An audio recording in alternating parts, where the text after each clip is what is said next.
Good morning. आज हम लोग लेसन 7 पी ब्लॉक के तत्व का महत्वपूर्ण लघुत्तरीय सवाल देखेंगे।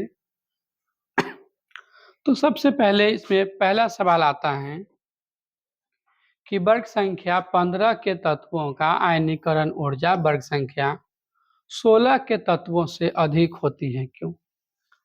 तो आयनीकरण ऊर्जा उसे कहते हैं कि जो किसी भी तत्व से इलेक्ट्रॉन निकालने में ऊर्जा लगता है वह आयनीकरण ऊर्जा कहलाता है।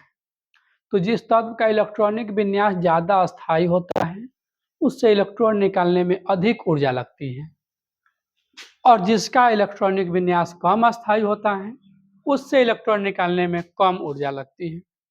तो इस प्रश्न के उत्तर में भी इसी का आधार है।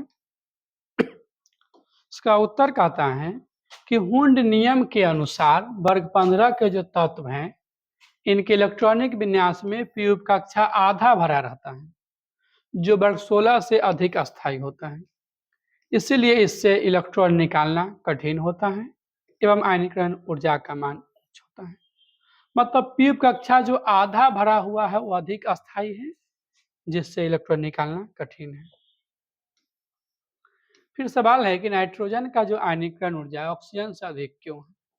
इसको उत्तर करने के लिए नाइट्रोजन का इलेक्ट्रॉनिक विन्यास और ऑक्सीजन का इलेक्ट्रॉनिक विन्यास लिखा गया है। ये नाइट्रोजन का है, या ऑक्सीजन का है। इसमें देखिए पी सेल आधा भरे हुए हैं, सब में एक एक है, जबकि इसमें एगो पूरा भरल है बाकी आधा भरल है। एकरा तुलना में बेसी अस्थायी होगा। हुंड नियम के अनुसार आधा भरा ज्यादा अस्थायी होता है। हुंड नियम के अनुसार आधा भरा उपकक्षा अधिक अस्थायी है। अतः नाइट्रोजन की अंतिम कक्षा से एक इलेक्ट्रॉन निकालने के लिए ऑक्सीजन की अपेक्षा अधिक ऊर्जा लगती है एवं नाइट्रोजन का आयनीकरण ऊर्जा ऑक्सीजन से अधिक है। फिर है कि नाइट्रोजन के अणु कम क्रियाशील होते हैं, क्यों? नाइट्रोजन परमाणु है वह त्रिबंधन के बीच पाया जाता है, उसके बीच त्रिबंधन जिसे तोड़ने के लिए अधिक ऊर्जा की आवश्यकता होती है, इसलिए इसके परमाणु जो होते हैं कम क्रियाशील होते हैं। नाइट्रोजन रासायनिक दृष्टि से अक्रिय होते हैं क्योंकि इनके अणु में परमाणु के बीच त्रिबंधन पाया जाता है, जिसकी लंबाई 110 पिकोमीटर है एवं इसकी टूटने का जो ऊर्जा है वह अधिक है, जिससे नाइट्रोजन के अणु कम क्रियाशील हैं।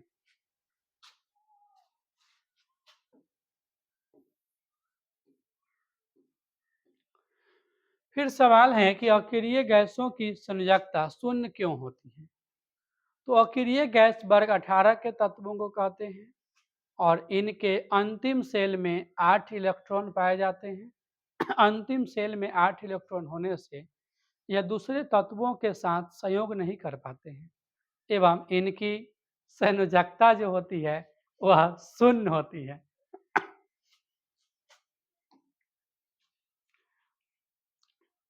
तो उत्तर है क्योंकि रासायनिक बंधन के निर्माण में तत्व का जितना इलेक्ट्रॉन भाग लेता है उसे उस तत्व की संयोजकता कहते हैं। यहाँ पर क्योंकि नहीं लिखना ठीक है। अक्रिय गैस के अंतिम कक्षा में 8 इलेक्ट्रॉन पाए जाते हैं, जिससे यह अन्य तत्व संयोग नहीं करता है एवं इसकी संयोजकताएं शून्य होती हैं।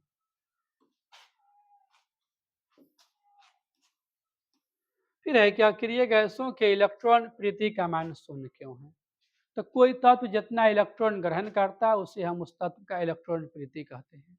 जो अक्रिय गैस इलेक्ट्रॉन ग्रहण नहीं करता क्योंकि उसको अपने ही 8 इलेक्ट्रॉन है तो और नहीं लेता है, तो और नहीं लेगा तो उसकी इलेक्ट्रॉन वृद्धि का मान शून्य हो जाएगा। अक्रिय गैस के संयोजी सेल में 8 इलेक्ट्रॉन होता है, जिससे यह अन्य तत्वों से संयोग नहीं करता है एवं इसके इलेक्ट्रॉन प्रीति या इलेक्ट्रॉन बंधुता का मान शून्य हो जाता है।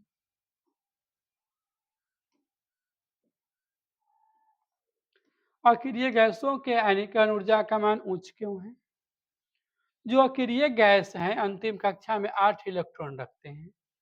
किसी भी तत्व के अंतिम कक्षा में 8 इलेक्ट्रॉन उसके अस्थायित्व की व्याख्या करता है। अतः अक्रिय गैस के अंतिम कक्षा से इलेक्ट्रॉन निकालने में कठिनाई होती है एवं आयनीकरण ऊर्जा का मान उच्च होता है।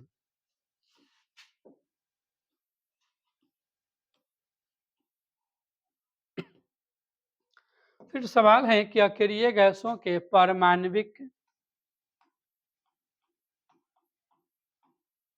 त्रिज्या तुलनात्मक रूप से बड़ी होती है, क्यों? तो अक्रिय गैस की परमाणविक त्रिज्या तुलनात्मक रूप से बड़ी होती है क्योंकि इनके संयोजी सेल पूर्णतः भरे रहते हैं, जिसके कारण प्रभावकारी नाभिकीय आवेश का मान उच्च होता है एवं त्रिज्याएं बड़ी होती हैं। अक्रिय गैस के द्रव्यनांक एवं क्वथनांक निम्न होता है, क्यों? तो जो अक्रिय गैस है वह सामान्यतः अकेले रहते हैं एवं इसके अकेले रहने के कारण या किसी से सहयोग नहीं करते, अकेले हैं तो इसका क्वथनांक जो होता है कम जाता है। अक्रिय गैस रासायनिक दृष्टि से निष्क्रिय होती है एवं इसके परमाणु अन्य तत्वों के परमाणु संयोग नहीं करते हैं एवं एकलक के रूप में पाए जाते हैं। अतः अक्रिय गैसों के द्रव्यनांक एवं क्वथनांक निम्न हो जाते हैं। फिर है कि कार्बन सिलिकॉन की संयोजकता 4 है, जबकि जर्मेनियम टीन लेड की संयोजकता 4 के साथ साथ 2 भी है, क्यों? तो carbon silicon germanium tin lead सब वर्ग संख्या 14 का सदस्य है, जिसका संयोजी इलेक्ट्रॉन 4 है। इसकी संयोजकता भी 4 होनी चाहिए, परंतु उदासीन जोड़ी प्रभाव के कारण वर्ग में नीचे जाने पर भारी तत्व जर्मेनियम टीन लेड की संयोजकता 4 के साथ साथ 2 भी हो रही है।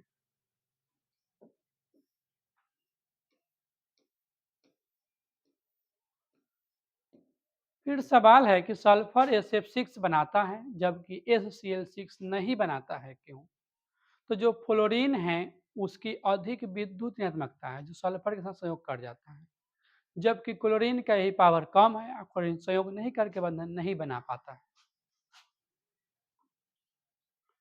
फ्लोरीन का आकार क्लोरीन से छोटा है, जिससे फ्लोरीन परमाणु में इलेक्ट्रॉन घनत्व क्लोरीन से अधिक है, जिससे F माइनस आयन सल्फर से संयोग कर बंधन बना लेता है, परंतु Cl माइनस आयन बंधन नहीं बनाता है। फिर है कि H2O उदासीन है जबकि H2S अम्लीय है, क्यों? देखिए जो H2 है वो है उसमें OH बंधन मजबूत होता है, जबकि H2S में एचएस बंधन कमजोर होता है। ये आसानी से टूट जाता है तो अम्लीय, नहीं टूटता है तो उदासीन रहता है। H2O में OH बंधन मजबूत है जो आसानी से नहीं टूटता है, परंतु H2S में एचएस बंधन कमजोर है जो आसानी से टूट जाता है। अतः H2O उदासीन है जबकि H2S अम्लीय है। अक्रिय गैसों में केवल जेनॉन ही रासायनिक ईंधन बनाता है, क्यों? तो अक्रिय गैसों में जेनॉन का आकार काफी बड़ा होता है और यह फ्लोरीन एवं ऑक्सीजन के साथ संयोग कर रासायनिक यौगिक बनाने की क्षमता रखता है। जेनॉन का आकार बड़ा होने के कारण इसके आयनीकरण ऊर्जा का मान अन्य अक्रिय गैस की तुलना में कम होता है, इसलिए इलेक्ट्रॉन का त्याग करता है एवं रासायनिक बंधन का निर्माण करता है। जेनॉन सिर्फ फ्लोरीन एवं ऑक्सीजन के साथ ही रासायनिक यौगिक बनाता है।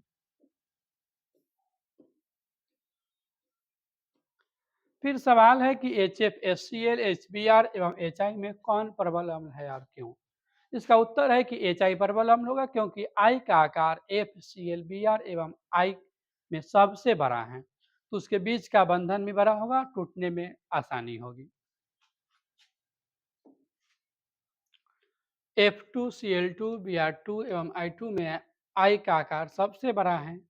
बड़ा आकार होने से H एवं I की दूरी अधिक है, इसके बीच बना बंधन कमजोर है, जो जलीय विलयन में आसानी से H प्लस आयन देता है एवं HI प्रबल अम्ल होता है। क्लोरीन के इलेक्ट्रॉन प्रीति इलेक्ट्रॉन प्रीति क्लोरीन से अधिक क्यों है? देखिए, क्लोरीन का आकार छोटा है, इलेक्ट्रॉन घनत्व इसका ज़्यादा है, जिससे प्रभावकारी नाभिकीय आवेश का मान भी ज़्यादा है। नया जुटने वाले इलेक्ट्रॉन को आसानी से नहीं जोड़ सकता है, इसलिए इसका कम है और क्लोरीन का ज़्यादा है। फिर सवाल है कि अमोनिया के तुलना में फॉस्फीन का क्वथनांक कम क्यों है? तो जो अमोनिया के केंद्र में है वह नाइट्रोजन है, सूत्र NH3 है, केंद्र में नाइट्रोजन है, जो अत्यधिक ऋणात्मक तत्व है जिससे यह हाइड्रोजन बंधन बनाता है। परंतु फॉस्फीन के केंद्र में फास्फोरस है, जो अत्यधिक ऋणात्मक तत्व नहीं है, जिससे यह हाइड्रोजन बंधन नहीं बनाता है। इसीलिए यह एकलक के रूप में है, जबकि अमोनिया बहुलक के रूप में है, तो अमोनिया का क्वथनांक जो है फॉस्फीन से अधिक है। इसी के साथ इसका शॉर्ट क्वेश्चन समाप्त होता है।